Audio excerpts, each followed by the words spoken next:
Hey, what's going on, guys? In today's video, we're going to be checking out the new Hasbro. This is Marvel's Spider-Man animated series, Spider-Man with Squeeze Backpack.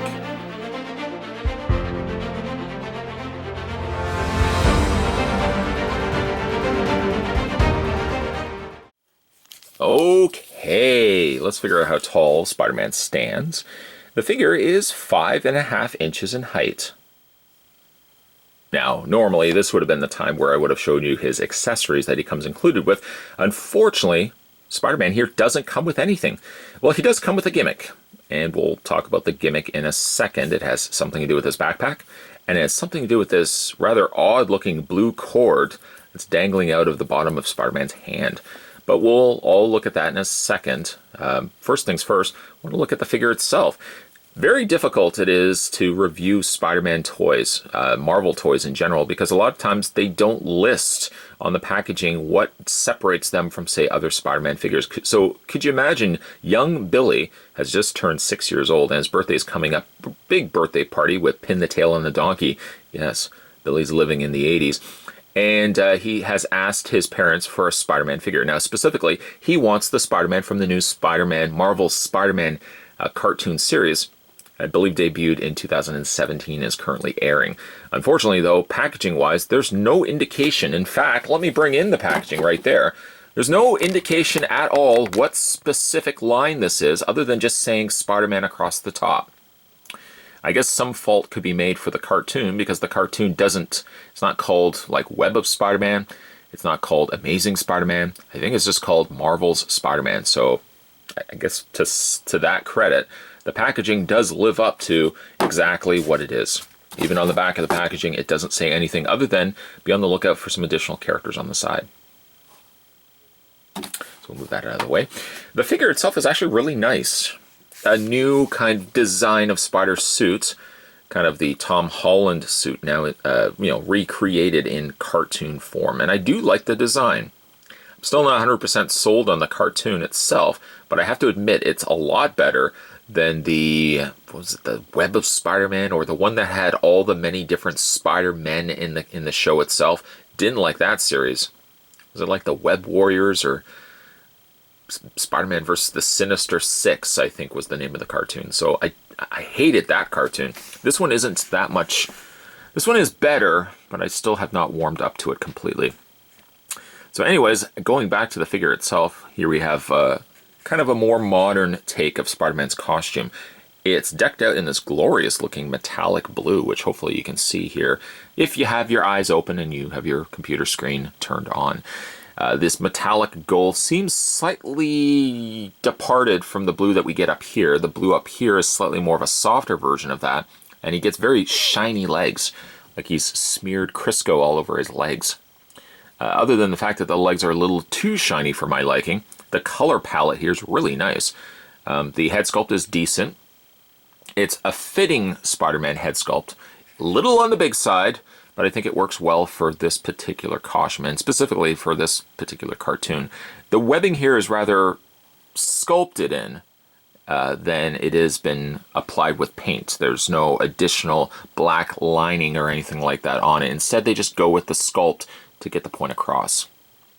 His backpack is a rather soft material. We'll play again into the role of what it does in a second, but I love the detailing to it. You are to incorporate a gimmick to a figure. At the very least, with a Spider-Man, it's passable because you can write it off as being a backpack. And I think it actually works well here. It's not like it's a big giant lever, where it would be activating something on it. Peg holes on the undersides of Spider-Man's feet. Sadly, this figure is a little limited when it comes to his posability. In fact, we can pretty much run through that in a few seconds here. His head rotates all the way around. The head hinges up and down. I'll talk about the head also in a second too.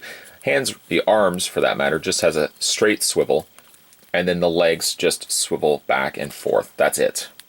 Although, to be fair, you get a good moderate amount of swing, no pun intended, in his legs. But that's all you're really going to get for it. Split on the legs could have worked. Of course, articulation may not have worked on the elbow here because of the way it worked, the gimmick here in the back. But at the very least, they could have given articulation on the knees or a split on the legs. I'm hoping maybe that this entire line isn't going to be all gimmick heavy, that we may get ourselves a somewhat more posable version of this guy, because all around, I think it's a nice looking version of Spider-Man. Before, I know we keep sidestepping the gimmick, but before we look at the gimmick, just one last thing I want to mention is, again, the inconsistencies of paint. I thought we already talked about that.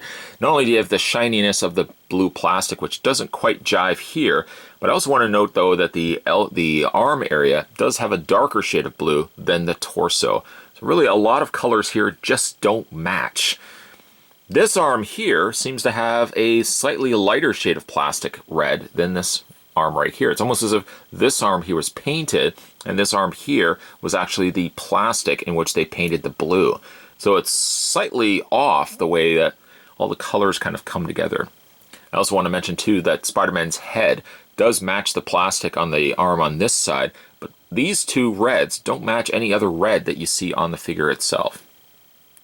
Okay. Now we talked about that. Let's talk gimmick. Well, again, we remember this little cord, this little tiny dangling piece of cord that's hanging down. With this, and I've never seen this done before, which is pretty clever, you press the button on the back, and it shoots his web. Not well, mind you, but it shoots his web. Now, you can kind of tuck the web further in, like so you don't see it as much. You can then press the button on his backpack, or basically the whole backpack is the button. You press it, and it shoots the web out. Gravity kind of works against you when you have the arm further down because, well, the cord just drapes itself on its own, and that's as far as it really goes. So when you have the arm down, it really more retracts the webbing rather than actually shooting the webbing out. So you're probably a little bit more successful if you raise the arm, kind of just tuck the web in, and then press the backpack, then you can actually shoot the web. Is it weak sauce? Yeah, it's weak sauce, but at the very least, it's something. The longevity of this will vary from child to child. I'm sure Ricky will probably just grab the cord and pull it right out, and then you're going to have a big noticeable hole there for Spider-Man. Those who are somewhat careful with their toys can probably get long life out of this, because it doesn't seem like there's no real mechanisms inside from what I can see. It's just, seems like it's just a case of air, and there's probably a stopping point in here, like a little plug, preventing the cord from coming out completely. So I can stop it right around there. If I was reckless with toys, I could just pull it right out, but I'm not going to do that. I'm not reckless with my toys. Not then, not ever. So again, that's the gimmick.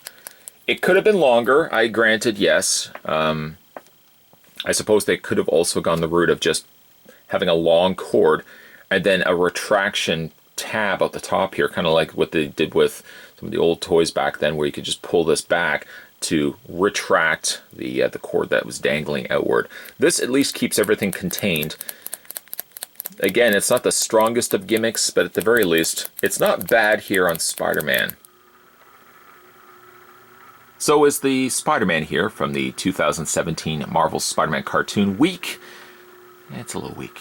The gimmick, I get that they were trying to find something or the means to put in web shooting. And I guess to that extent, shy of just putting in missiles with a giant open hole in his arm, this is the closest thing we're probably going to get to web shooting. And at the very least, that the gimmick is self-contained in the backpack. Spider-Man wears backpacks, or knapsacks if you will, so it does make logical sense that you could have the wall crawler wearing a knapsack, and that would be the gimmick. So if you didn't want to use the gimmick, at the very least, the knapsack looks feasible on this guy. Still, it kind of slightly irks me that we are now not quite in the future, because the future is always the tomorrow. We're living in the present, but you know what I mean. We're living far advanced in society with all our technological advances that you'd think now toy companies could resort to multiple articulation points on figures. Spider-Man, I get it, has a gimmick, but it's not to say that he could not have had knee articulation or leg articulation. I know they're always trying to save costs, but I really hope that this guy, this design of Spider-Man, gets the treatment of at least a multi-posable version, that it's not solely going to be relegated to squeezing a knapsack and getting Spider-Man to shoot a very short little web. Whereas mileage may vary and opinions may vary of this particular guy. I like the design of him, even though I really haven't watched a lot of the cartoon. I hope we get more of these figures, that not all of them are going to be Gimmick inspired. Kids love gimmicks, but you know what? Kids also love posable figures too. Sometimes toy companies have to realize that.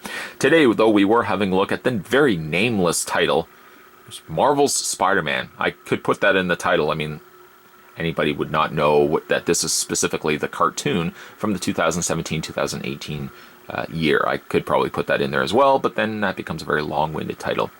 I'll figure out something. In the meantime, though, today we were having a look at the Marvel's Spider-Man cartoon. As vague can be, we're looking at Spider-Man with web shooting. Doesn't even say that either. Just says squeezing backpack. And it says that actually on the back of the packaging. Just on the front it says Spider-Man. As vague can be. If you guys haven't had a chance to hit that little subscribe button yet, make sure you do so. Many more Spider-Man reviews and other reviews will be coming soon to this channel. As always, thanks for watching. See you next time.